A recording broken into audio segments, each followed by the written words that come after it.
Oh,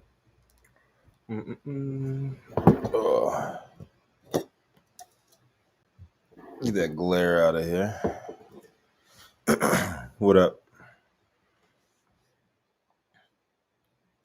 Dr. Carly, what's happening? Samson, what's good? C Mac, what's good, brother? Yo, yo, yo.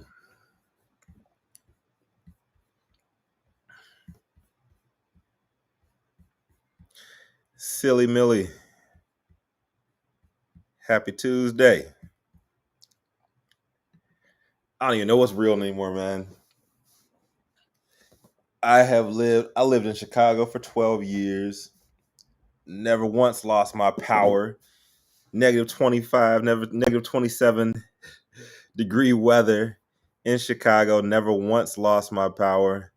And it's like 50 degrees here, a rainstorm, and we lost power for 4 hours today. Motherfuckers acting like the world is ending. I don't even know what's going on, man. I don't know what's real anymore. Yeah, man, we lost all power. Just got my hoodie on inside. What's up, Sean? Invest, trade with Eunice. What's happening? Elephant Blunts was good. Johnny Maxim. What up, what up, what up? All right, let's get into it. It's cold in here, man. It's 50 degrees. Yeah, the power went out today because of a rainstorm. It was raining hard, but shit, like LA is soft on the weather. All right, get to it. So today, big, kind of big news, big money news. How Pfizer is getting into cannabis with 6.7 billion Arena Pharma deal. All right, this is what we've been waiting on, y'all. This is what we've been preparing for. So let's get it. Iana Leaf Company was good. Max Thompson, what up, what up, what up, what up? All right. Yesterday's news about pharmaceutical giant Pfizer and their 6.7 billion acquisition of San Diego-based Arena Pharmaceuticals should be a surprise to absolutely nobody. It's probably one of the biggest looming events since the recent legalization trend began out in Colorado about 8 years ago. With the nation's first adult use market, and it's been the eventual industry takeover by Big Pharma. So Jazz Pharmaceuticals first lit the match with their $500 million buy of GW Pharmaceuticals months ago, and it was only a matter of time before we saw something like this happen. Pfizer and Arena confirmed that a definitive agreement has been signed, and Pfizer will acquire all outstanding shares of Arena for $100 per share in an all-cash transition. It's still under $100 at the end of the day today. I would actually, I can't personally give stock or trading advice anymore, but if it's still under $100, it could be an easy come up for y'all if you don't want to get on that. So Arena Pharmaceuticals, let's talk about them. They're not a regular run-of-the-mill cannabis firm. They're a biotech company with one focus: building a drug pipeline dedicated to cannabinoid therapeutics research and development of its investigational drug candidate called Olorinab. Olorinab engages CB2 receptors and allegedly effectively treats pain connected with gastrointestinal illnesses. Other parts of Arena's pipeline are concentrated on non-cannabinoid drugs, with the main focus on developing innovative potential therapies for the treatment of several immuno-inflammatory diseases. Maybe something for battling COVID might be in the works down the line. Think about it. Arena's portfolio has a slew of development stage therapeutics in gastroenterology, dermatology, and cardiology. But it's pretty much all of the things that major pharmaceutical companies have within their portfolios from various companies that they acquire. Although the number may seem big to the untrained eye or anybody in the cannabis arena, these are the type of deals that go down in pharmaceutical tech lane all the time. And I'm pretty sure we're not going to see the last of deals like this. This is just the first mega deal that we're seeing come across the waves. The thing we should all take away from this story is real-time transition of cannabis and cannabinoid-focused companies into the mainstream. The big boys are here.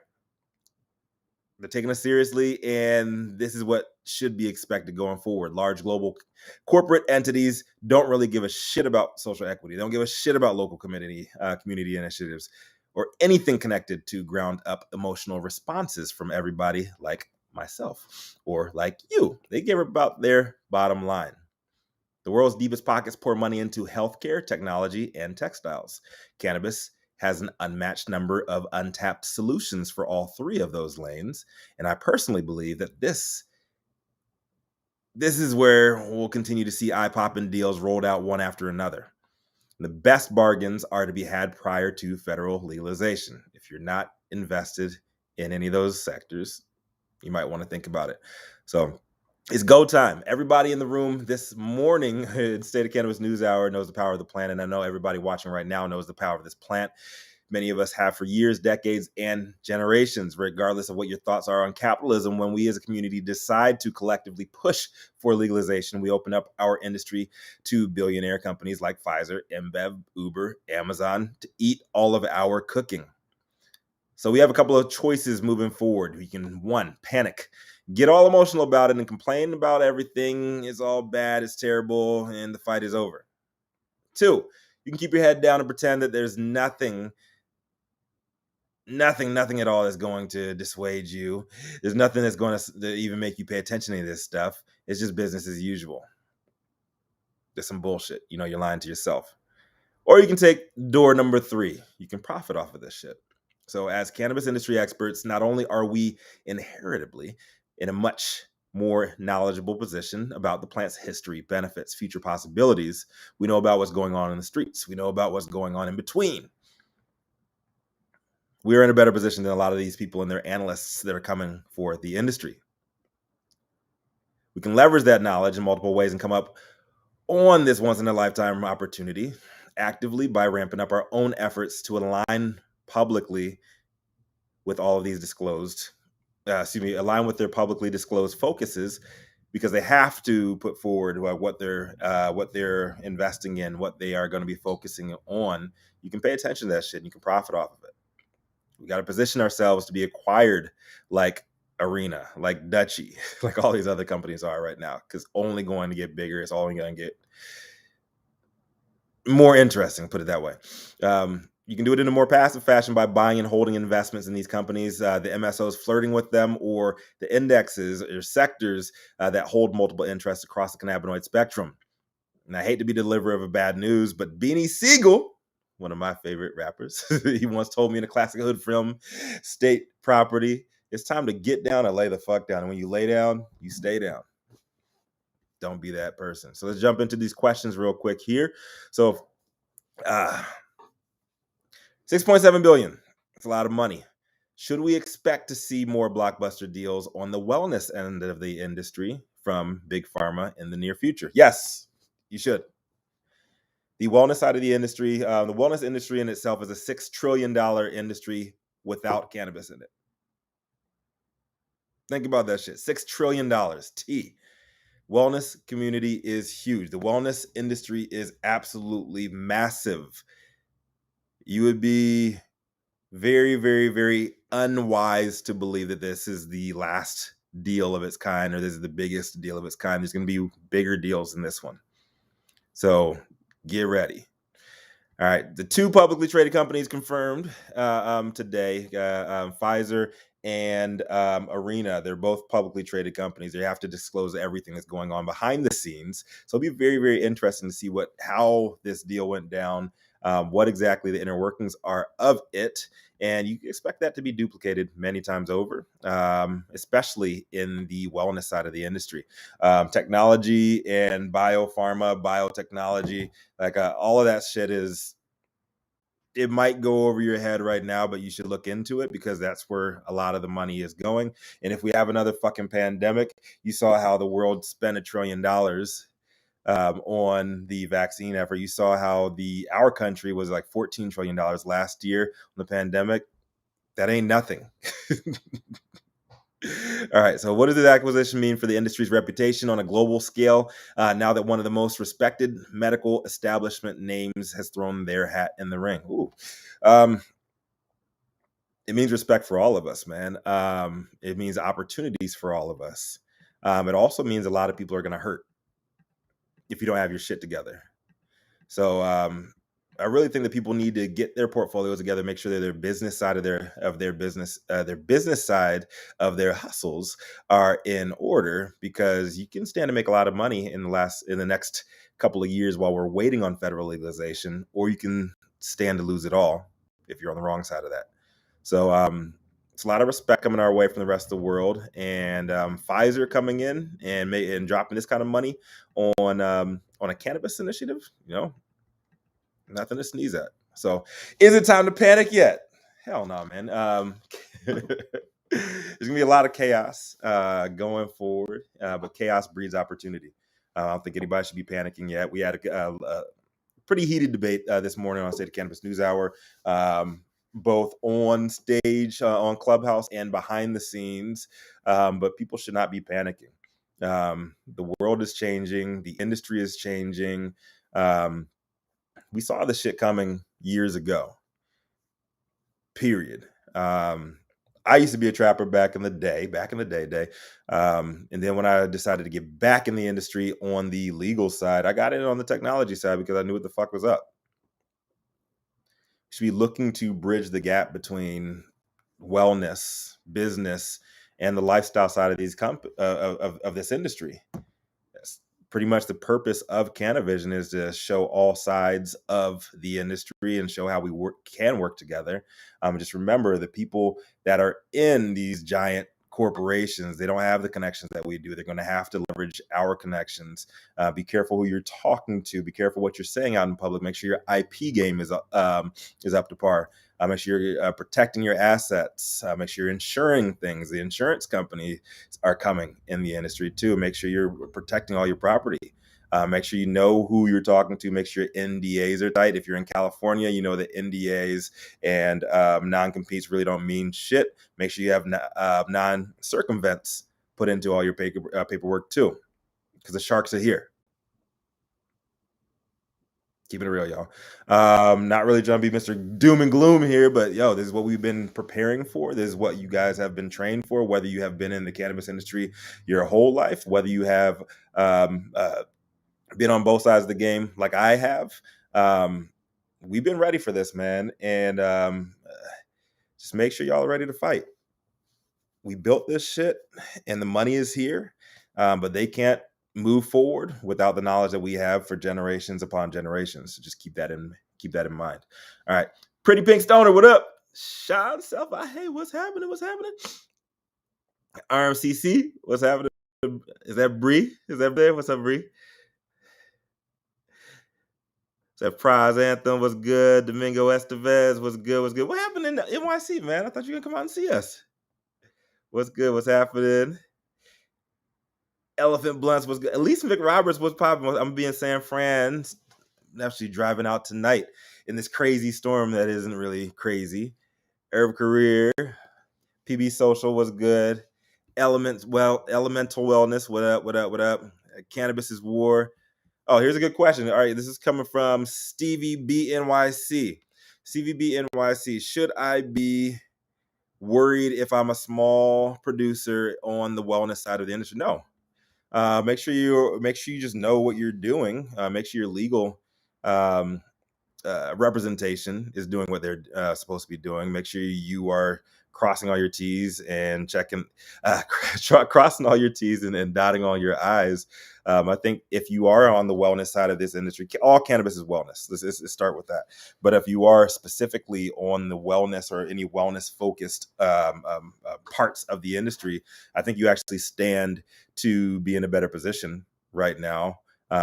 If these pharmaceutical giants are coming into the industry, if that's what your goals are. I understand there's a lot of anti-capitalists in our industry, but the reality of the situation is this is a capitalist world.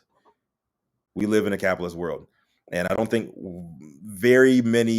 not too many of us are about that assassination life. I'm gonna just go out and say it. So you're not going to be changing the system at a top-down view. The only way we can change the system is if you infiltrate it and you get into it, whether you're running for office or you are supporting local initiatives from the bottom up. That's where the power is. That being said, if you're about your money, man, get your money. Make sure your patents are together. Make sure your trademarks are together. Your copyrights are together, and put yourself in a position either to be bought out or to license your IP, license your business and all of its assets to a lot of these companies who are going to be. They're gonna be looking. They're gonna be shopping, man. It's Christmas time. They're gonna be out here. So it's a good question, man.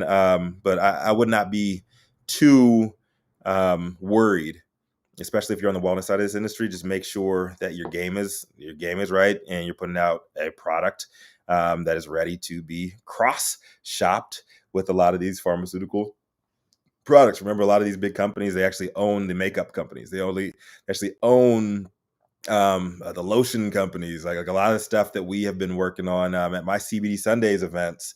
Like that's the kind of stuff that you can stand make a lot of money off of. A lot of cannabis salves, a lot of the stuff that we've been seeing as homeopathic remedies. That's kind of stuff we're going to be able to go forward with, and you're going to be able to make a lot of money. If you want to stay like tight with the community, you want to stay tight with the culture side of the industry, and if that's where your product is going, make sure your people are informed, educated about the science behind your product, because that's the kind of stuff that's going to help you move forward. And education is the path to solvency. And you're just going to make yourself a better looking target as this goes forward as well. Charlene, what's happening? See you in a while. What's good? All right, so Charlene, Canadian Charlene, she said, okay, so Canadian Charlene says, we've already seen this coming from a Canadian standpoint, and you guys in America are dumb as fuck to not think that it wasn't going to be coming for you too. Where do you see the lifestyle side of the game going if legalization drops? Ooh, all right. So the lifestyle side of the industry is very, very near and dear to my heart. Obviously, for obvious reasons, the lifestyle, the trap, the legacy style, side of the game. That's where the IP knowledge really needs to rise up. And a lot of people need to be protecting their likeness, what they have built. And they need to make sure. I saw someone blacklist today. We got to make sure you're not trapping on Snapchat, man. You're not trapping on Instagram, because you can stand to lose a lot of shit. And a lot of people in the trap, they don't want to come over. They don't want to deal with a lot of the politics and a lot of the bullshit that we deal with on a day-to-day basis. You see all these social equity companies getting bamboozled left and right. You see it's a bunch of bullshit on there, and they're like, why would I fuck with that? And I understand, there's not going to be a bunch of cookies becoming multinational lifestyle companies. That's the truth of the matter. But you can step your game up with branding, and you can use your branding in a non-plant touching lane or a non-plant touching initiative, and you can cross whatever whatever borders that you fucking want to. So if you have dope ass logos, if you have dope ass content, you have if you built a movement ground up, you can still promote that. You can still make legal money off of that. But when federal legalization drops, like unfortunately, there's not a lot of enticing features on the lifestyle side of this industry, and that's why you see a lot of like whitewashed companies, a lot of whitewashed messaging, and you see a lot of more pharmaceutical style packaging coming out, especially in the emerging markets end of this industry. So it's a good question. The lifestyle industry it's complicated, put it that way. But the business side of this industry, you see a lot of people failing. I don't really think that a lot of these pharmaceutical companies that are coming into the game, they're going to fail on the same epic levels that we've seen some of the stuff on the business side, like with MedMen and some of those companies. A lot of the Wall Street cowboys and shit like that, they try to come in here cocky and try to take shit over. That shit ain't gonna happen because they don't even know what the fuck is going on. But pharmaceutical companies, it's a very different game, and it's a lot more calculated. You're dealing with science, you're dealing with technology. It's different. So J Mo was good. It was good. I gotta give me some of that Jay and Silent Bob shit, man. I'm really excited about that. Candy Rituals in place. All right, I'll take one more. Here's one. Alex Murphy. Alex Murphy. Hemp. Okay, so if you guys have not seen, I'm all about my hemp. You see this Cannavision hemp hoodie I got on right here. Shout out to my people over at Maison Tite, our partners out in New York City. I'm all about hemp. And I'm not really about like projecting what my moves are, because I know people are snitches. And I know people like to snatch up your ideas and shit like that. I made a big move last year, solidifying my partnership with some folks on the hemp side of the game, because when everybody else was up in arms and they were screaming and panicking about, Donald Trump is racist, about like in a post George Floyd situation, you have people like robbing each other, looting and stuff like that. A lot of stuff that you're seeing right now in San Fran and Oakland, people forget that shit was happening in right after George Floyd too. The rest of the world, I think it was like December 2nd. December 2nd, it was like right before that. The United Nations and World Health Organization, we were all focused on COVID. We were all focused on, Donald Trump is all racist, blah, blah, blah, blah, blah. The rest of the world moved forward on industrial hemp and on medical cannabis. Period. They decriminalized, like, pretty much. World Health Organization and the United Nations voted to pretty much decriminalize worldwide. The rest of the world moved forward on industrial hemp textiles and on the medical side of this shit. And that's why you're seeing all of these legalization efforts globally go down the way they have been going down. So hemp is the fucking future, man. Like, the rest of the world Rome is crumbling around us, man. Rome is burning, and textiles is the way to go, man. Hemp is a super textiles, antimicrobial. Everything around us, hempcrete, everything can be built out of hemp. A lot of these fires and shit that we deal with on a seems like monthly basis out here in California, hemp is flame retardant. Hemp plastics are more sustainable than anything else we're using right now.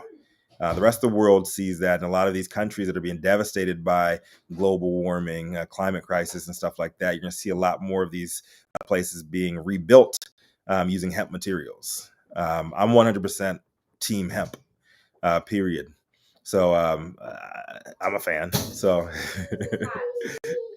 I can very much see hemp as being the path to solvency in the future. And if you guys are worried about big pharma taking over, hey, baby girl.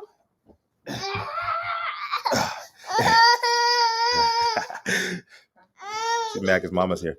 All right, so if you guys are worried about big pharma taking over the cannabis industry, the THC side of this shit, just think about what the biggest global construction companies can do on the hemp side of this shit. There's so much more you can do. I think there's like 50,000 different uses for the hemp plant, and hardly any of them are tapped into. We got into hemp hoodies, luxury hemp clothing or premium hemp clothing, because nobody else is doing that shit. We got street clothing coming out, got a lot of dope shit coming out, and we're gonna see more and more of that from us. And I'm not, like I said, I'm not gonna broadcast everything that's in our portfolio or in our roadmap, but you're gonna see a lot of shit. I'm gonna be doing a lot of shit on the hemp side of the game because it's a lot less political. Number one, it's a lot more sustainable. Number two, and it feels so fucking good too. So, all right, y'all. Much love. Down to talk about any of this shit, but like, people should not be panicking over this. Just understand the information is out there. There's a lot of opportunity for people going forward, and this is just the beginning.